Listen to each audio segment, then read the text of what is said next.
That being was ET from another star system, but they're on the order of several 100 million years more evolved than we are.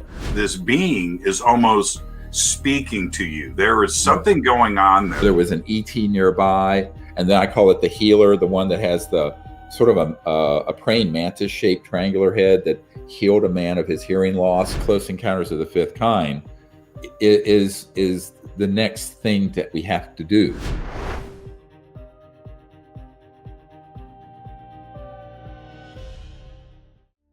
Well, I think people are ready. What that says to me is the planet is ready and has been ready to move forward with this. And when I founded the Disclosure movement, which of course that conference that you're referring to is named after, that was an outgrowth, accidentally, as I mentioned to you, of the CE5 initiative, Close Encounters of the Fifth Kind, which is what this documentary is about. But what it says is that it's long overdue. The public wants to know what the truth is, but they also want to do something that makes a change. It isn't just, I think for a lot of people, they're tired of the whole sitting around in a conference routine. I think what my focus has always been is a call to action to do something, whether it was the Disclosure Project and bringing out top secret military people and moving that information to the public, or organizing the public to make direct contact with these civilizations, because we need to be able to make direct contact and bypass the government. I call this cosmic civil disobedience on a very large scale, where we sort of get out of our homes and out from in front of TVs and smartphones and computers and actually go out under the stars together and learn the techniques of remote viewing and the CE5 initiative, the Close Encounters of the Fifth Kind initiative, make contact and let these civilizations know that there are people here on this planet who are peaceful, who are enlightened, who want to have contact with them for a better purpose than a military agenda or a materialistic agenda, let's say. And that's what's been lacking. If you look at the last 70 years of the so-called UFO subject, the big problem has always been we're always pursuing this, at least officially, in a covert way that's focusing almost exclusively on a military view of it, an us versus them view of it, or a materialistic view. And that is, gee, let's see if we can shoot these aircraft down that are from other star systems, figure out how they work, and make another better secret weapon for Lockheed Skunk Works or my uncle's company, Northrop Grumman, or whoever. So I think we really are needing to find, what I'm sensing is that more than half the public believe we're not alone in the universe. It's something like 60%. 43% of Americans think we're currently being visited. It's a big number. It's like 150 million people. So what people don't know is what's really behind the secrecy, and so what? It's like, so what? What are we going to do about it? And what I've always tried to focus on, here's what we can do about it. We can take disclosure into our hands, not expect the government, but we also can take interplanetary diplomacy into our hands. In other words, having met with UN Secretary General and foreign ministries and people in government all over the world, there isn't a program of peaceful, open contact between the human species and these other species. We've always just been reactive. And so this is where this next documentary, Close Encounters of the Fifth Kind, is the next thing that we have to do. Let me jump in right there, if I may. Sirius and Unacknowledged both broke ground, and they were not only accepted, but some of the most widely viewed documentaries, not only on the subject of any documentary in history. Now, Close Encounters of a Fifth Kind is out. It is a whole new dynamic. It's a dynamic in visuals. Both you and the director, Michael Mazzola, attended to not only the editing and a big production feel to it, Right. but you've got new material here that has never been presented before. Oh, and yeah. I think that's more important than anything when you're reaching out to an audience that is beyond our community, right? Well, it actually also, it not only shows you what's happened in making direct contact over the last 30 years. This is 2020 is the 30th anniversary of the CE5 initiative when I founded it in 1990. Right. And we have around 100,000 people around the world doing it. And what we're trying to do is get somewhere on the order of 70 or 80 million people. Why? Because 1% of the world's population. And when you look at the movie, we go through an explanation of how important that critical mass is, that when people are in mass consciousness kind of woven together and they intend to do something, it changes the dynamic of the other 99%. So instead of the 1% elite that are running the world into the ground, let's talk about the 1% of people who can put their focus on enlightenment and contact and creating a new civilization on this planet. And that to me is what's really exciting. And that's the reason I actually left my medical career, is to do this. The whole disclosure project was because of a successful CE5 that happened on the beach in Florida in March of 1992. And it ended up on the front page of the Pensacola paper. And the next thing you know, I have our head of Army intelligence and CIA people contacting me going, dude, what the hell are you doing? At that in Pensacola, we talked about this last week. I think it's one of the most amazing images that has ever been captured. You've got, there's a couple, but specifically, you've got when I say ET, I think that's the wrong word.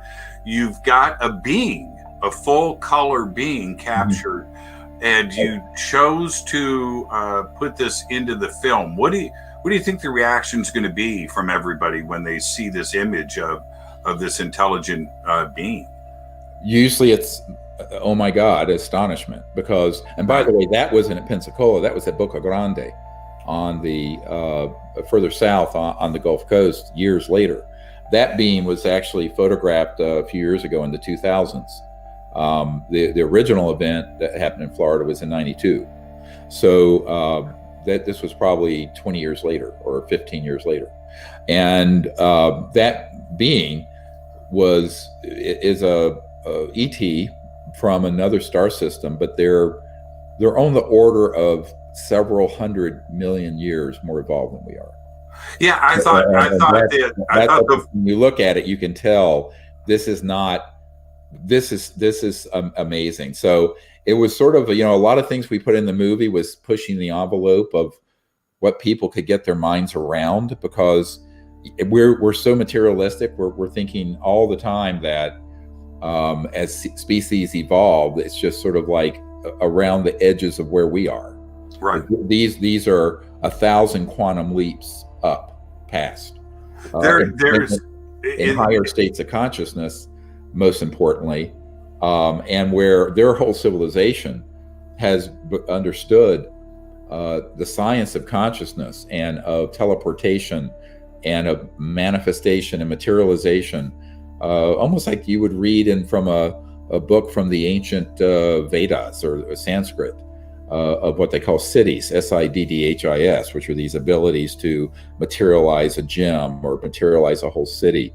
Of course, humans have evolved to have those kind of capabilities over the years, periodically. But I'm talking about civilizations where the entire civilization, everyone on the planet, is at that level of conscious enlightenment and evolution. So that's my point about this image. This image, you see the intelligence, and this being is almost speaking to you. There is something going on there. There's a connection. Right. Oh yeah, and it was on the beach. It was a CE5. So in other words, let me tell you the setting for that. One of the problems with a 2-hour documentary is that it's a tour de force, but there's no context for a lot of these images. So since you brought it up, we had decided to go out on this beach with a training team that I had invited, maybe 30 people. I was setting up and arriving, and that we do a meditation privately before we go out as a group to do a meditation and CE5 contact. And as we were going onto the beach to set up, this beam materialized and started scintillating, and this area of light. And I don't take photos or videos. I'm no good at that. So there was a person with me who I pointed over and saw it, set up his camera and took that photograph. I didn't take it. I've never taken a photograph. Right. I'm all thumbs. I'm fine with a ventilator or a defibrillator, but forget cameras. Anyway, Right. So what happened is that as soon as it was taken, we looked at it and we went, oh my God, it was such a beautiful image of it. And what happened after that, we invited that being and a whole bunch of other, a whole group of civilizations that work at that level to join us on the beach that night. And then all kinds of other things happen. There's an image in there of this ribbon of light that comes into the group and wraps around one of the people attending and goes up from behind and over her shoulder up to her third eye. And it looks like a sort of like this arrowhead object. You've seen this photo. Yes, I have. That's one shot of a photo, not photoshopped. And she was a medical doctor from Peru. And she was having this amazing enlightenment experience in this deep meditation I was guiding when this thing came in.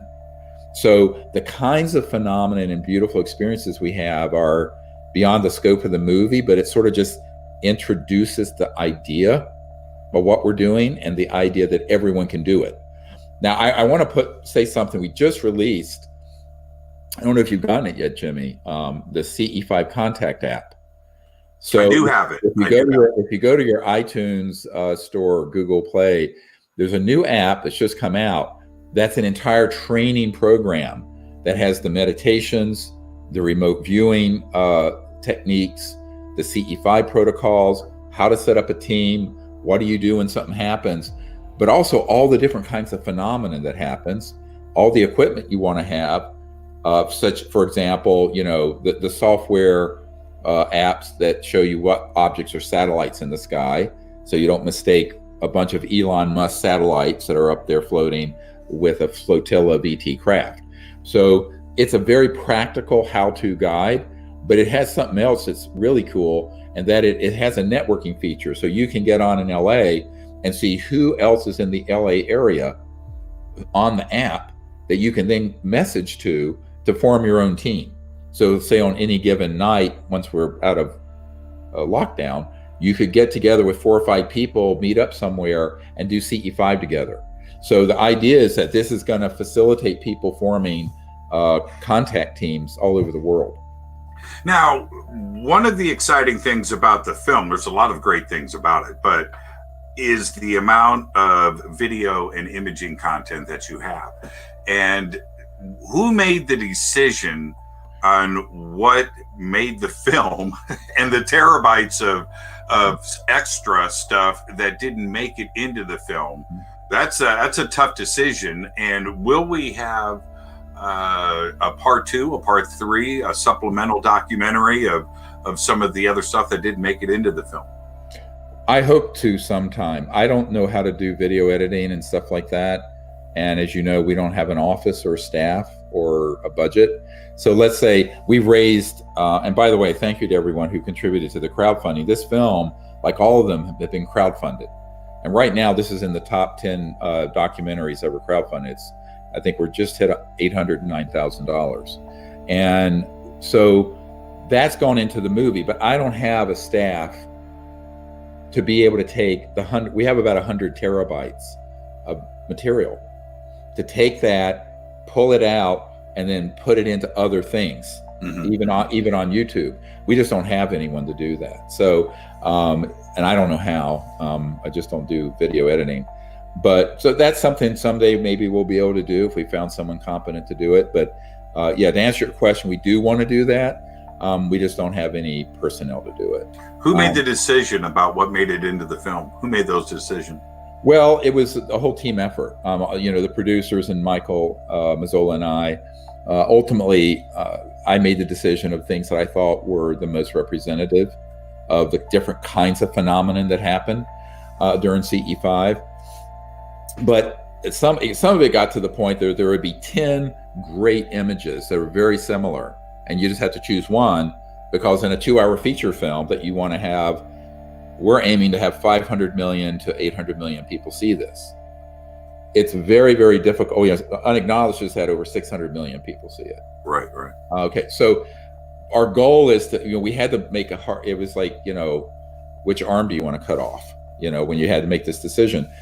There's a lot of great content not in there, but we really wanted to show different a phenomenon that illustrated the kinds of events that happen, where there was an ET nearby, and then I call it the healer, the one that has the sort of a praying mantis shaped triangular head that healed a man of his hearing loss in our circle a couple years ago up in Arizona.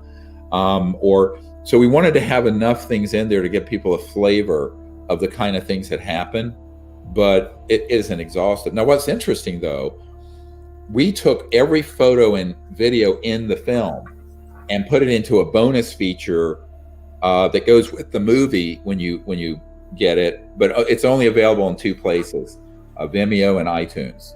The other platforms don't allow for bonus features, so people who really want to see that in an aggregated way, where it's 25 minutes continuously of amazing photos and videos of CE5 events. You've also got unedited the full interviews from the film too, as well. Yeah, there's a long interview with me that was done in the Bat Cave or whatever that thing was. The Bat Cave. And with Danny Sheehan, the constitutional attorney, civil rights attorney, who's on our team. And that's an amazing interview with Danny. So those are 3 bonus features that come with the film, but you can't get it. Amazon doesn't have it. The Google Play doesn't have it, but iTunes and Vimeo does. So there's some confusion on that. That's why I'm trying to point that out. Sure. Those bonus features, which I think people really interested in disclosure and contact, they're going to want those. But it's the reason it's not on the other platforms is the other platforms don't allow it, or it would be. So, and by the way, today, which is what is today? Earth Day, the 22nd, right? Today is the 21st. 21st. Tomorrow's Earth Day. Today is the first day it's been available for rental. Right. So the film can just be rented. But unfortunately, the rental platforms don't allow for these bonus features that are mind-blowing.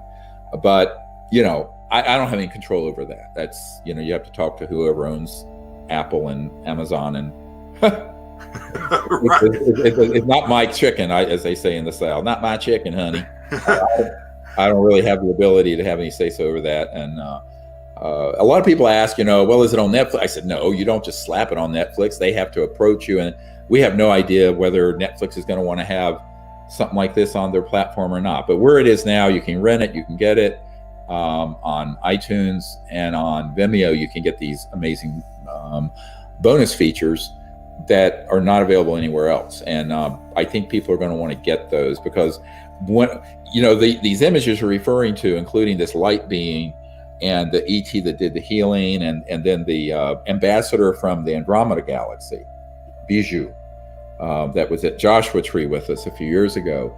All those are isolated, in this bonus feature, one image after another, instead of just being scattered through a 2-hour film.